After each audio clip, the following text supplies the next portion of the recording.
Salut à tous et bienvenue dans Critique Manga Ha, une série d'épisodes où je vous présente de nouveaux mangas animés et où je les critique. Pour cette première critique, nous allons parler de Suka Suka, manga de type seinen dramatique et fantastique, écrit par Akira Kareno, réalisé par Sidosi. Adapté d'un light novel et publié par la maison d'édition Kadokawa en 2014, il porte le nom de Shumatsu Nani Shitemesuka, Isogashi Hidesuka, Sukute Morate Hidesuka, prise 24. Le début du premier épisode n'est pas très parlant, c'est pour ça que je vais éclairer votre lanterne avec un petit résumé. 500 ans se sont écoulés depuis que de mystérieuses bêtes ont exterminé le genre humain et les animaux vivant sur Terre. Les rares survivants sont installés sur des îles flottant dans les airs hors de portée de ces terrifiantes créatures. Seules quelques guerrières, les fées, ont le pouvoir de résister à ces assaillants en maniant d'anciennes épées sacrées très puissantes. Mais leur espérance de vie est courte car la mort peut surgir à tout moment. Willem a dormi plusieurs siècles dans la glace et est le dernier témoin vivant de cette catastrophe. Surpris de découvrir que d'autres humains ont survécu, il tente de poursuivre son combat en apprenant à ces jeunes filles comment mieux manier leurs armes et leur dévoiler tous leurs secrets. A partir de là, je vais spoiler, donc si tu n'as pas vu l'épisode 1 à 5, quitte tout de suite. Pour commencer, parlons de la chose primordiale dans un manga, un bon protagoniste et un bon antagoniste. Le héros est très intéressant dans le sens où il a un passé très compliqué. Toute son équipe est morte après une mission face à une de ces bêtes. Il a survécu grâce à un pouvoir, on ne sait pas d'où il vient, mais il était là le pouvoir.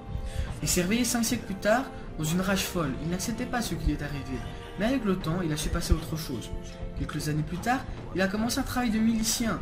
Un jour, son patron lui a demandé d'aller surveiller un entrepôt contenant une arme secrète vraiment très puissante, en tant que sous-officier de l'armée qui est vraiment un grade très haut placé. La suite de l'histoire, tu la connais. Il rencontre une fille, Ktoli, je fais hyper mal l'accent, mais bon, c'est son nom, dans une ville. Elle faillit de tomber d'une maison, et il la rattrape. Il lui fait découvrir la ville, il montre ses moindres recoins. Après une belle journée passée ensemble, elle disparaît et il la retrouve en allant chercher l'entrepôt, le scénario que personne n'avait imaginé. Tout à fait logique. Et l'antagoniste, il n'y en a pas vraiment. Le manga a déjà 6 épisodes et nous n'avons toujours pas d'ennemi précis. Il y a bien un monstre qui a posé un réel problème, mais nous ne pouvons toujours pas parler d'un réel ennemi. Pour l'instant, ce sont plus les émotions qui dominent l'intrigue. Ils y sont à chaque épisode et on les sent vraiment. Il y a vraiment beaucoup de flashbacks et de rebondissements. Généralement, ce schéma-là est très saoulant et l'effet d'appréciation est vite endommagé. Mais cet animé l'amène d'une manière très intéressante. Nous avons presque 2 flashbacks par épisode, mais ils sont tous très bien expliqués. Et quand ce n'est pas fait, ils font en sorte de laisser une intrigue pour nous faire regarder l'épisode d'après, dans lequel nous aurons tout le temps de nous faire expliquer ces flashbacks. Le fond du manga est aussi très bien. Un jeune garçon très puissant qui ne peut plus se battre car son corps est en miettes, ne peut rien faire, et voir ses alliés faire tuer au combat. On pourrait croire que le héros, comme dans Zero, allait tomber dans une sévère dépression. Mais au contraire, le héros se tient face au désespoir, il fait face de toutes ses forces. Ça amène une trame scénaristique complètement différente. Le héros est vraiment très heureux dans le monde dans lequel il vit, et il arrive à passer outre le fait que sa vie, c'est de la merde. C'est en comprenant ça qu'on remarque que la timeline initiée dans ce manga est vraiment bien gérée.